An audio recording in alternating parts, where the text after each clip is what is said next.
Wong-wong kafir nang neraka, ajaib ya. Itu bisa melihat apa yang sedang dilakukan oleh para penduduk surga. Mereka sedang dalam kenikmatan, menikmati makanan, minuman. Orang kafir ini melihat. Saat melihat ini, dia menambah kesusahannya. Jadi tambah susah. Nah, kenapa? Karena mereka semua mati dalam kekufuran, na'udzubillah. Maka terhalang mereka semuanya dari masuk ke surga, masuk dalam surga. Dari situ mereka bertambah kesusahannya dan kerupekan hatinya. Kemudian orang-orang kafir itu berkata kepada penduduk surga, "Wahai penduduk surga, berilah kami sebagian kecil dari apa yang kau makan, atau apapun yang telah Allah Ta'ala berikan rizki untuk kalian, berilah kami sedikit dari itu." Apa jawaban para penduduk surga pada permintaan orang-orang kafir ini? Sesungguhnya Allah Subhanahu wa Ta'ala mengharamkan kalian semua untuk menikmati ini.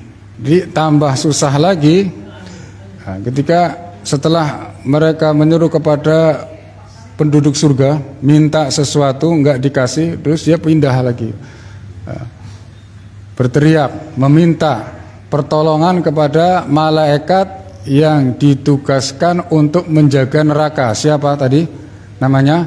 Malaikat Malik. Nah, mereka memohon kepada Malik supaya dikeluarkan dari neraka ya. Lalu apa jawaban malaikat Malik ini? Tidak langsung dijawab, tidak.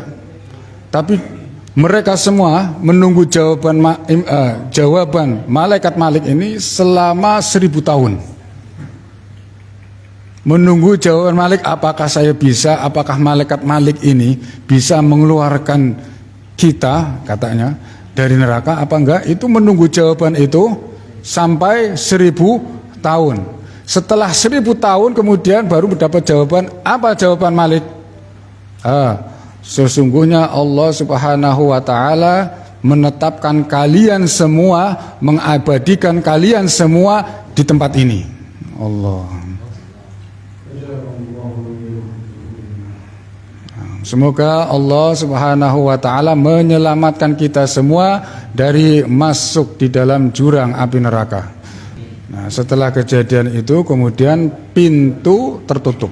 Tidak ada komunikasi antara penduduk surga dan penduduk neraka. Jadi setelah itu tertutup. Artinya penduduk surga tidak mendengar jeritan seruan permintaan ahli neraka. Anda juga ahli neraka sudah tidak lagi melihat apa yang sedang dilakukan oleh para penduduk surga, sudah tertutup. Jadi penduduk surga dalam kenikmatan selamanya, penduduk neraka sudah dalam azab selama-lamanya. Mudah-mudahan Allah Subhanahu wa Ta'ala memasukkan kita di dalam surganya. Amin ya rabbal alamin.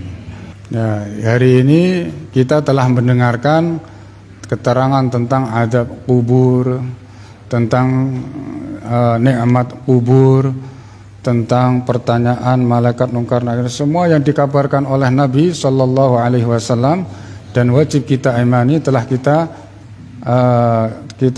terangkan, kita sampaikan. Nah, ini semua berkaitan dengan makna syahadat yang kedua yang berbunyi wa asyhadu anna Muhammadan Rasulullah. Jadi hubungannya apa? Perkara-perkara ini, nikmat kubur, azab kubur, pertanyaan malaikat mungkar nakir, hari dibangkitkan seluruh makhluk, seluruh manusia dan jin, hari kiamat dikumpulkan semua manusia, al-mizan, al-hisab dan lain sebagainya. Itu hubungannya apa? Karena Rasul Nabi Muhammad sallallahu alaihi wasallam diutus memberitakan semua itu. Maka wajib bagi kita yang mengucapkan kalimat asyhadu anna Muhammadar Rasulullah membenarkan apa saja yang diberitakan oleh Nabi. Nah, ini yang diberitakan Nabi ini. Maka perkara-perkara ini berkaitan dengan makna syahadat yang kedua, wa asyhadu anna Muhammadan Rasulullah. Jadi orang yang tidak mendengarkan ini artinya mendustakan perkara-perkara yang telah disebutkan, maka dia bukan orang yang beriman. Jadi semua penjelasan beliau menjelaskan tentang surga itu makan waktu berapa? Dua kisah ya, 2 waktu ya, 2 sesi. Padahal itu baru sedikit. Rasulullah menyampaikan itu bukan semuanya, tapi sedikit dari berita-berita, kabar-kabar yang berkaitan dengan surga. Sedikit apa yang ada di surga, baru sedikit saja. Bagaimana kalau semuanya? Enggak semuanya. Jadi harus sedikit saja sudah makan waktu seperti itu.